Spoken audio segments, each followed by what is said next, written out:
In this case, this is our land of San Lorenzo. And in this situation, we have 4 San Lorenz in each district, so 2 districts. As we keep going, we know, just as is true with City of Fresno and everywhere else, populations shift, right? So where there used to be 4 San Lorenz up here, now there's 1 less, some people have been moving here, and this side like really grew, right? And so what happens is every 10 years, following the census, national, state, and local jurisdictions will redraw the lines because there's been population shifts. Sometimes they can stay the same. That never happens. But typically there's a process involved so that we redraw the line so there's now equal populations. So now each little district here, we're keeping 3 districts, has 5 San Lorenz. And just sort of like to nerd out for a little bit, but I'll go over this pretty quickly. In California, there are certain requirements that have to be met. Contiguity, there we go, meaning that we don't have, for example, a district over here, but it's actually also paired with this district. Like the lines have to be touching. It can't be broken up. It has to be one continuous line. Compactness. So making sure we're not doing ridiculous, like sprawly type of things that maybe look like more like a tree or like a leaf that's floating away, right? Want to make sure things are as like compact in size as possible. Identifiable boundaries. So if there's things like a river or mountain pass, that's usually like a good indicator of where a district might start or end. Legal compliance. So there are constitutional laws called the Voting Rights Act that actually have requirements around making sure minority populations have representation as well. That is currently being challenged a bit as well at the Supreme Court level. We can get into that later. But that is the requirements that districts have to meet. And then lastly, communities of interest. So what this means is the City of Fresno, for example, has unique population hubs. So around, in the last redistricting process when folks were creating lines, there was a big push to make sure that Hmong populations in Southeast Fresno stayed together as much as possible. We're also aware that there could be a community of interest around the VA hospital as well, and services that are there as well. So trying to keep these communities of interest together. And I'm going to go through this kind of quickly because we're going to get into some of this later on. But there's also ways, and there's intentional efforts that can happen to actually reduce the power of either a community, a population, a party, or a specific minority group as well. And so in this, we have ways of essentially minimizing power. So this is separated by blue and red squares. We're not going to associate that with the party right now. We're just saying blue and red squares. We're voting on things. You kind of have a similar experience, right? Everything. What? It means everything.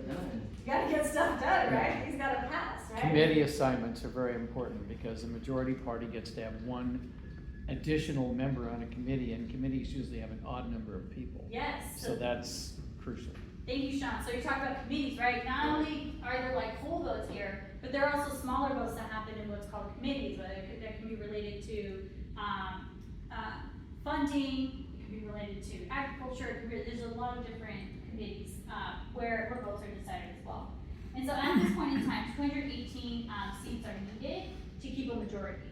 And the Republicans have 219 seats. So that's one vote majority, right? Very slim. There's 213 Democrats, and there's currently 3 vacancies because of resignations and or death. So it's very slim margins, right? So I'm gonna make this a quick shout out. Who wants to answer this question? Do people like what's happening right now? I got one word answer to the first question. Nothing. Nothing. Nothing, all right. Any decisions that recently that folks can think of that may be helping you or harming you in your family? Harming, splitting up families. Splitting up, yep. So like immigration enforcement, yep. Yeah, people losing jobs. What else? yeah, just like instability, people scared, and, yeah, it's the biggest transfer of wealth from the, poor to the rich. And so what we're talking about right now is the Republicans' dilemma, because typically what happens, if we can recap, what party has control over the executive branch? Republicans. Judicial branch? Republican. And the legislative branch. Yeah. Right, Republican. so trifecta majority, right? Yeah. Typically though, what happens in what's called,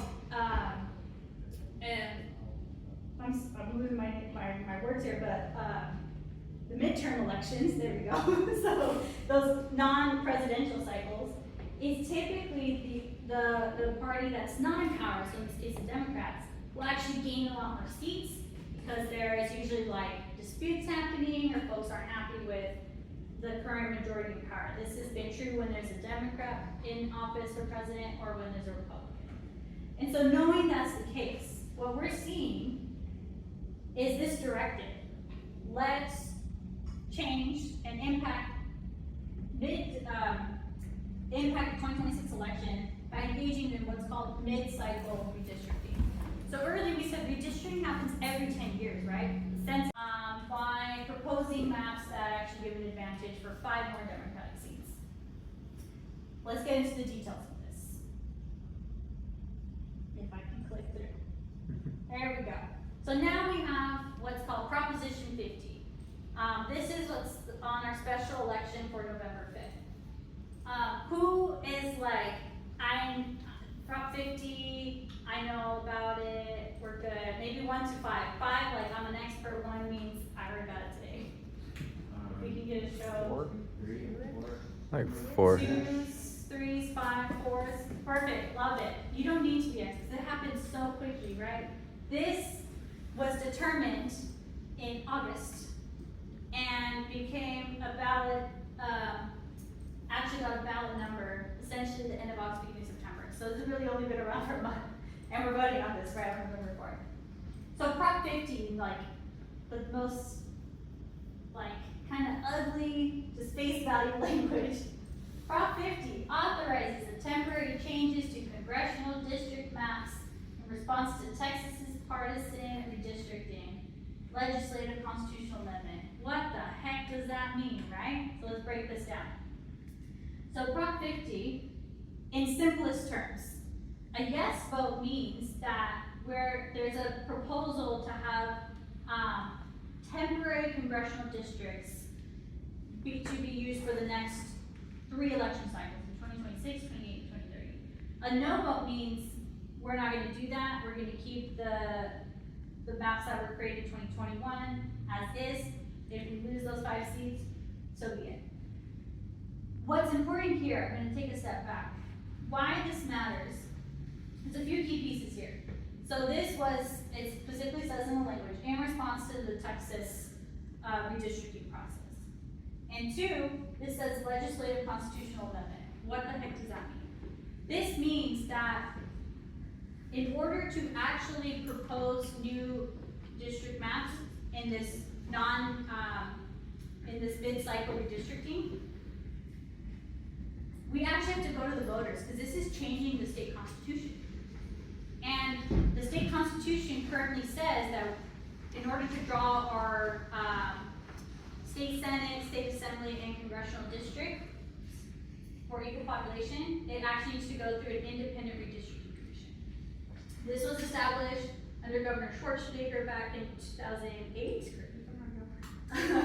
and it established this independent redistricting commission, not based on a specific party in control, to create these district lines and have community input to create these lines. Or an increase in Latino citizen voting age population, which means folks who can vote or folks who have the ability to vote. They may not be registered, but they could in theory vote.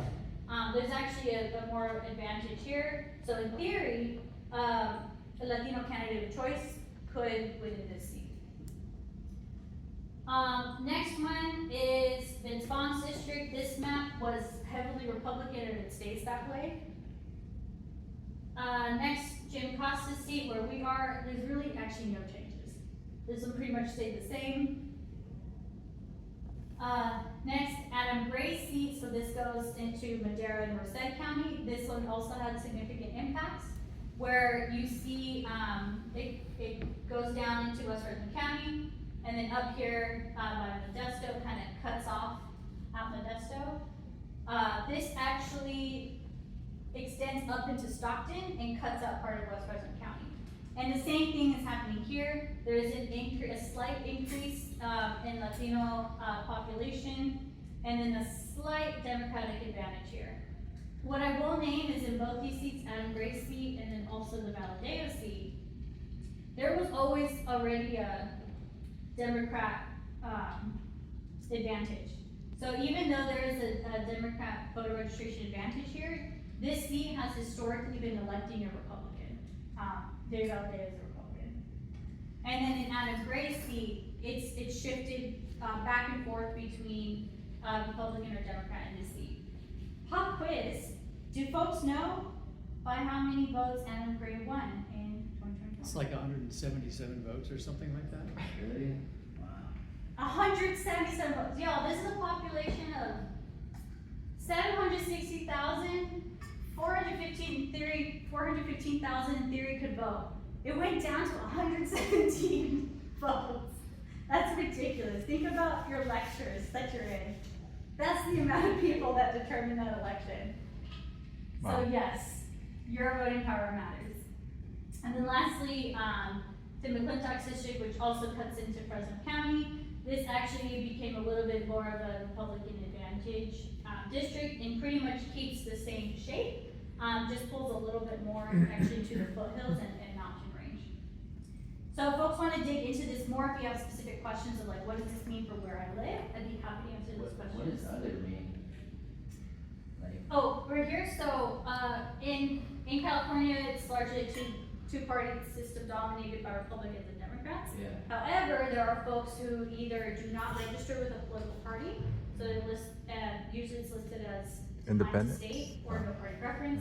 But there are also other parties, American Independent, Libertarian, Green Party, and so that's also included in other, which is an important population, right? Yeah. A lot of this is actually folks who are not claiming a party. This other box is largely declined to state. And what's important to note here with the work that we do at Power California as well, a lot of young people are increasingly opting out of affiliating with a political party and not registering with the party and just listing declined to state. So would you say like it's increasing as we speak, like the being Yes. independent, like no, you know? Yeah, so it's, That means independent if you don't have a party, that means. so I'm gonna get into a little It's bit a little of tricky, like yeah, a language little right tricky. here. Yeah. There is a party called. There's a party Independent, called yeah. American Independent. That is a separate party. It's the old George Wallace party. Yeah, Just exactly. talked about him today in my civil rights class. If folks register to vote, actually you probably have some voter form on you. If you do not select a party, that is an option. You don't have to select a party. It really matters when you select a party to engage in presidential primaries, because only folks registered to that party can vote in the primary for a presidential candidate. For things like Congress, it doesn't matter. It could influence who calls you, who shows up at your door, right? What text messages Oh, you God. get. But also a lot of folks who are declined to state, especially young people, are not actually being engaged because candidates or political parties are saying like, that's not worth my time. And we know that's not the right strategy, right? Folks are distancing themselves from a political party because they're like, hey, my everyday issues and struggles around cost of living, gas prices increasing, housing being unaffordable, my family members being affected by ICE, like that, those are the needs that are not being met by either party right now. So that's what we're increasingly seeing with the young folks that we work with as well. Fair and equal representation in 2025. And why this also matters is because this is actually going to voters, right? So folks can vote on this versus just a legislative body saying this is happening.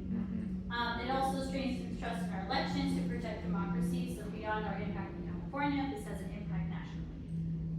For no, against Prop 50, it repeals landmark election reform. So again, essentially saying, hey, this independent redistricting commission, we voted on it back in 2008.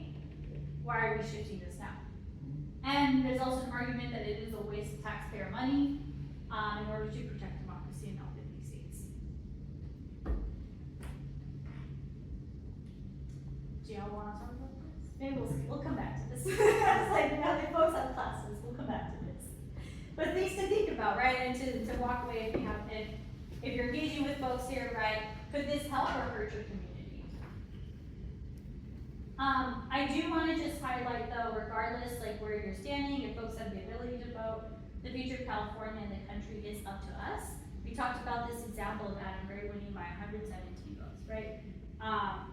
The couple cycles ago, Valadeo versus, actually there's a few different elections he was against. He only won by like 1,000 votes.